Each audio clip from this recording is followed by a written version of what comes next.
22 часот и 45 минути, почитувани слушатели, вие сте со Македонското радио и ноќната програма, а во неа и место за темата која ја најавивме уште на самиот старт. Хералдиката е наука за грбовите и тоа верувам дека голем број од вас и го знаат, но би рекле хералдиката е многу повеќе од тоа, бидејќи грбовите се символи кои говорат за една епоха, за едно поднебие, за еден народ или пак група на граѓани. Таа е социокултурен феномен и во неа се испреплетуваат неколку научни дисциплини. Може би поради тоа, во составот на Македонското хералдичко здружение членуваат и луѓе од најразличен профил. Председателот на ова здружение, кое постои од 2003 година, вечерва е со нас во ноќната програма и јас ќе му пожелам добре дојде на господинот Јован Јоновски. Благодарам на поканата и можноста да бидам токму во ова студио 10 години подоцна. Значи, сте биле гостин пред 10 години. Не верувам дека немало толку интерес за оваа тема, меѓутоа секогаш има некои нови моменти што можат да се откриваат, а верувам дека нашите слушатели вечерва ќе имаат многу убави работи да слушнат од вас. Се надевам и јас. Во вашата биографија, господине Јоновски, е забележано дека покрај тоа што сте председател на ова здружение и Хералд, вие сте и уредник на списанието Македонски Хералд, потоа автор на музејската поставка Грбовите на Македонија и секако членувате и во меѓународни организации. Ама јас предлагам да одиме со ред, ќе ми објасните ли што значи да се биде Хералд? Хералдиката можеме да ја дефинираме на неколку начини. Еден од наједноставниот начин дека хералдиката е наука за грбовите. Кога ќе го поставиме прашањето за Хералдот, можеме да спомниме дека всушност хералдиката представува збирна активности на Хералдот. Од каде што и го добива хералдиката името. Хералд доаѓа од два старо германски зборови, хер и алт, што во превод би дошле како ветеран. Значи, луѓе кои што се покажале со своите способности на бојното поле и со своите врлини и кои што биле луѓе на кои што им била дадена најнапред улогата да судат во витешките турнири. Тоа е почетокот, значи од некаде 10-тиот век, но подоцна не се занимавале само со судење, туку се занимавале со опишување, со најавување на витезите кои што учествувале на тие турнири и бидејќи тие биле облечени витезите од главата до петиците во железо, кај што единствениот начин на идентификација бил грбот, кој што бил насликан на штитот, кој што го носеле, и улогата на хералдите биле да ги препознаат, да ги видат нивните аристократски потекла и да го опишат грбот и да ги опеат нивните славни дела. Со тоа што ги познавале, значи, грбовите на семејствата кои што учествувале, имале и други работи, особено после битките, да ги посетуваат оние кои што се заробени, значи, се занимавале со дипломатски функции. Освен со тие дипломатски функции, се занимавали со различни церемонијални други функции, но во текот на историјата, особено во денешно време, во најголем дел од случаевите, сите тие работи веќе ги земаат други, тие преговарања отидоа кај дипломатите, нели? А основната работа остана грбовите на хералдите, освен во некои земји како што е Англија, каде што хералдите имаат и некои други церемонијални државнички работи, главната работа на хералдите е да се занимаваат со грбовите, со нивното проучување, со нивното составување, со правилата кои што владеат со нив и од друга страна хералд, како што е мојот случај, тоа е функција. Значи, хералдичар е некој што се занимава со хералдика, на еден или на друг начин. Со проучување на грбовите, да, и со проучување. Символика, додека хералд станува како функција. Значи, во нашето здружение имаме еден хералд и двајца персеванти, тоа се, значи, еден степен подолу во хиерархијата хералдичка и хералдот е оној кој што се грижи за хералдичката исправност на грбовите кои што се прават, односно кои што ги прават другите хералдичари или персевантите или самиот хералд. Во ова модерно време, 21 век, нема рицари, меѓутоа сепак убаво, предпоставам, звучи да се биде хералд, да се почитува хиерархијата, па и во едно вакво вакво здружение. Другите членови се само членови, така? Па добро, значи ние статутарно имаме неколку вида на членство, имаме значи вонредни, имаме редовни, имаме дописни членови, но значи да, имаме еден хералд и 20 пресеванти, ако зборуваме од овој вид, со тоа што значи пресевантите се подпредседателот и секретарот по силата на функцијата се и пресеванти. Рековме дека друштвото, поточно здруженијето, постои од 2003 година, оваа година веќе 12 години ќе одбележи. Па, кога ги спомнавме членовите, како дојде до идејата да се формира едно вакво здружение и колку членови денеска има? Здружението, всушност, регистрацијата официјална е од 2003 година, но основите на здружението потекнуваат најмалку уште едно 2-3 години претходно, а луѓето се собраа всушност околу сајтот по Хералдика, кој што јас го имав ставено на интернет 2000 година, и најнапред многу луѓе ме комуницираа, или најнапред беа луѓе од странство, и во еден момент полека кога почнаа и луѓе од Македонија да се интересираат за таа област, се собравме и донесовме одлука дека е згодно и дека треба да делуваме и организирано, така да дури 2003 година е официјалната регистрација, ако можам да кажам дека првичните контакти, првичните работи се некаде 2 години претходно. Така, значи вашиот ентузијазам на некој начин е во наводници позитивно виновен за формирањето на ова здружение. Да, дефинитивно. Сега спомнавте за профилот, затоа што хералдиката пред се е една мултидисциплинарна наука. Значи не е само историја, обично нели кај нас кој ќе се каже хералдика, дека тоа треба да биде дел од историјата. И во нашиот школски систем била третирана како помошна историска наука. Да, тоа е еден од аспектите на хералдиката, но хералдиката има многу повеќе од тоа. Да речеме, не само историја, во хералдиката има и уметност пред се, има право, затоа што начините на добивање грб, на наследување грб, на прикажување на грб, на спојување на грбови спаѓаат токму во таа област, и затоа, бидејќи пред се хералдиката е визуелна наука. Иако сите тие правила постојат и се многу битни, се поручуваат, сепак она што се гледа се убавите грбови. И тие се оние кои што ги привлекуваат луѓето, убавите грбови, и затоа луѓе со различни други професии се занимаваат за хералдиката.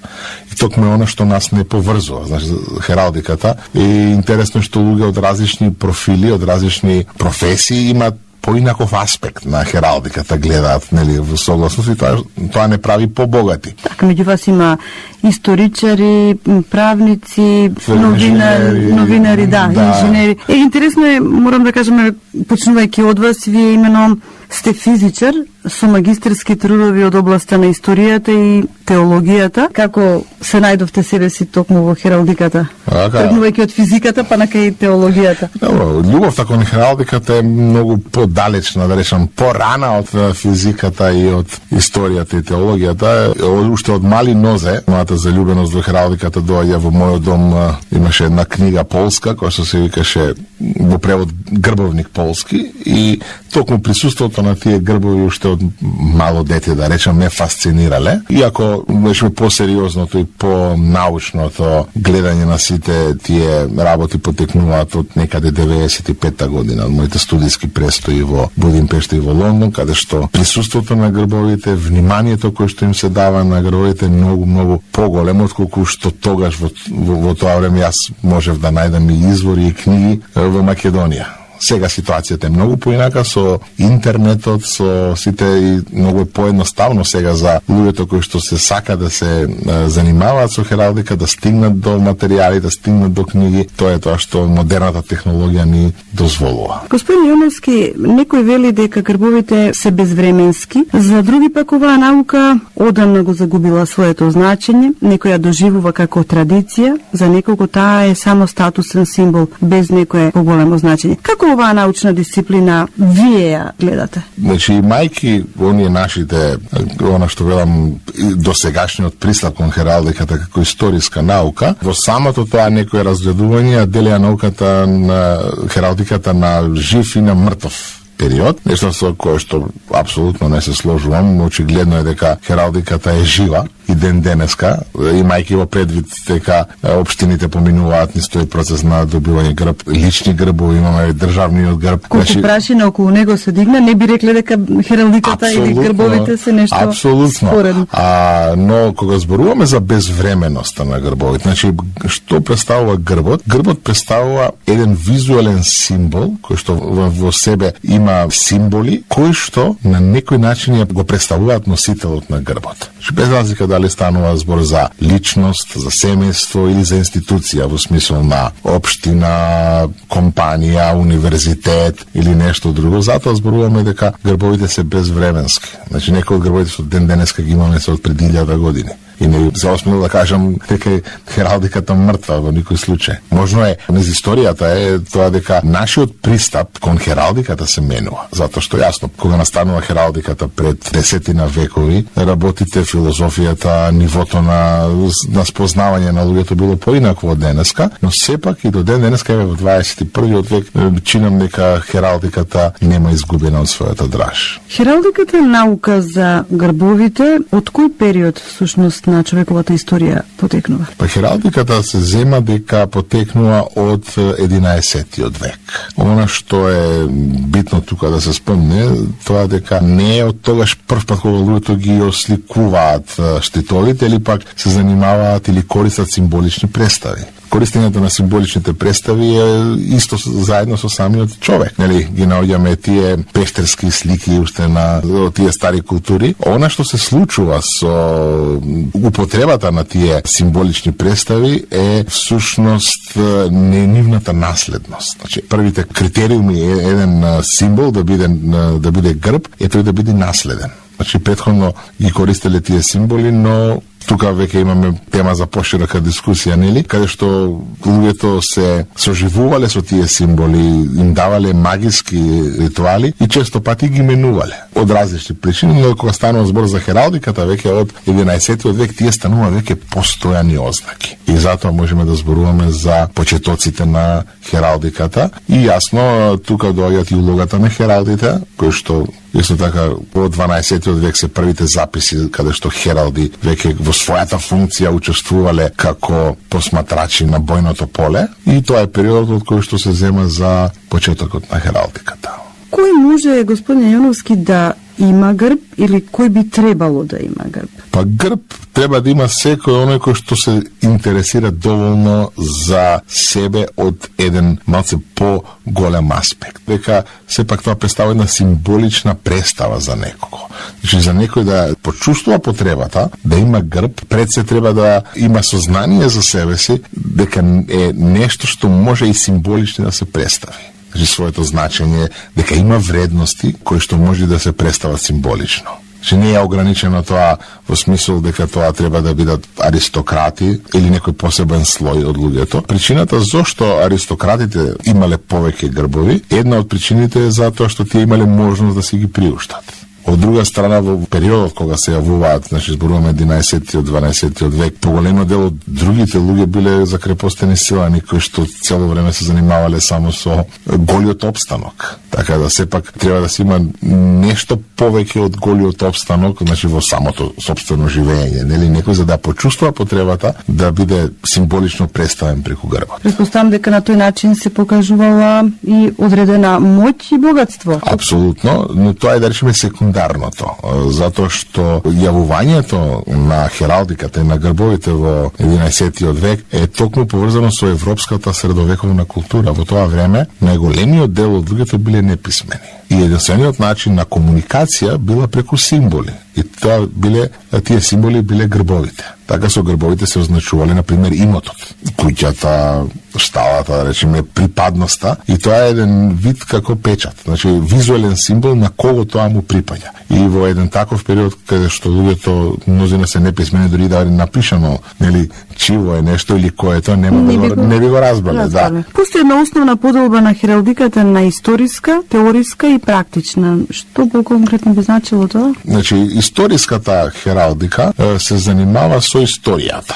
Значи, историја на одредени грбови. Значи, проучување она што, речеме, историчарите би го рекле како помошна историска наука, каде што се занимава со историјатот на одредени грбови, процес на нивното живење, создавање, носење. Тоа е она што се однесува до историската хералдика. Теоретската хералдика се занимава со теоретските принципи кои што се однесуваат за создавањето на грбовите и нивното представување, нивното наследување. Сите оние работи кои се занимаваат од теоретскиот дел, не со самиот конкретен грб, како што би се занимавала, да речеме, историската хералдика, туку со принципите кои што влијаат, значи со условно земено со работата на хералдите, затоа што во текот на овие 10 векови хералдите се оние кои што ги поставувале тие правила, затоа што на почетокот грбовите секој си го земал како сака, што сметал. Слободен. Но бидејќи потребата на грбот за идентификација, да се наметнало правото за уникатност. Нешто што никој друг нема да го има. И токму тогаш тука влегуваат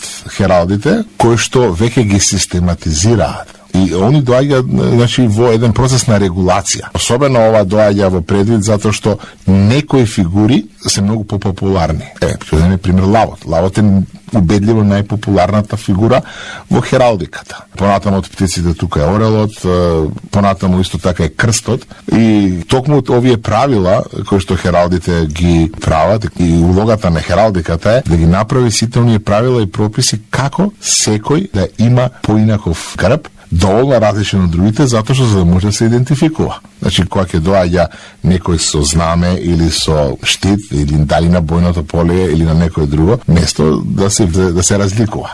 Тоа може да се направи преку символите, но и преку изборот на бојата. Апсолутно. Како веќе како посебна. Да.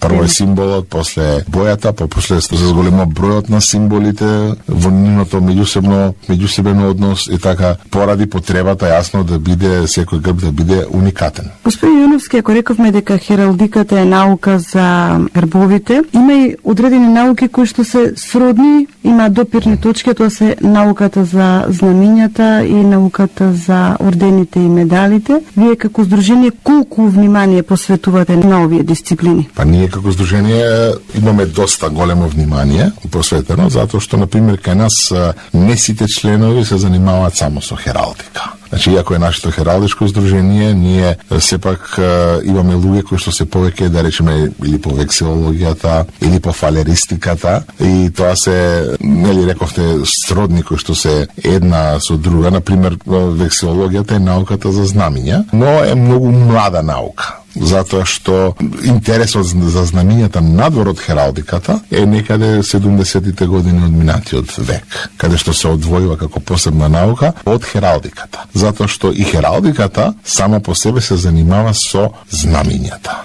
но со хералдичките знамиња. Значи, во поголемиот дел од историјата знамињата биле хералдички. Ги отсликувале атрибутите од грбот. Дури после Француската револуција, со тробојката француска, бегајки, нели, од тие, да речеме, принципи, знамињата навлегуваат во една нова сфера, каде што тие се откинуваат, да речам, не сите, зборуваме за дел од знамињата, се откинуваат од хералдиката и затоа се јава потребата на наука која што, или дисциплина која што ќе се занимава со знамињата кои што не се хералдички, туку кои што веќе се вексилолошки и каде што, значи, нема стриктно поклопување меѓу елементите од знамето и од грбот. Иако и денеска има многу земји каде што символите користени и па и бојата користени на грбот се присутни и во нивното знаме. Да, апсолутно. Значи, тоа станува збор така за хералдички знамиња кои всушност представуваат представата на грбот во една или во друга форма на платно. И повторно за такви знамиња, нели, се занимава хералдиката, додека вексилологијата се занимава повеќе со знамињата кои што се, условно или рековме, помодерни од Француската револуција навака, но немаме остра поделба во никој случај, со тоа што интересот за вексилологијата е некако поголем, можам да кажам, затоа што и науката е помлада и го нема тој багаж на хералдиката кој што се развива 10 векови со сите многу тие правила, со сите норми, некако поедноставна е вексилологијата. Кога веќе зборуваме за знамињата, Јас не знам дали во светот денеска постои држава која нема свое знаме. Меѓутоа, има ли држави што немаат своји грбови? Има. Знамето е обврска, грбот не е. Значи, единствена држава која што јас знам, која што нема грб, нема хералдички грб е Франција. Иако има символ кој што го користи како грб, но сам грб нема. Затоа што историски земено грбовите на земјите потекнуваат од грбовите на владетелите, кои што биле семени, лични грбови, кои што понатаму преоѓаат. Се наметнале. Да. Додека во Франција со француската револуција, сакајќи да се избега од тој стариот систем, една од работите била и отстранувањето на грбовите. Значи, забраната на грбовите и на еден начин таа забрана представена преку фактот што немаат грб. Иако после, нели, историјата на Франција знаеме, повторно имавме и кралство, па имавме република што се менува, но тоа е една од причините зашто Франција нема грб, иако користи символ, но официјално се вели Франција нема грб.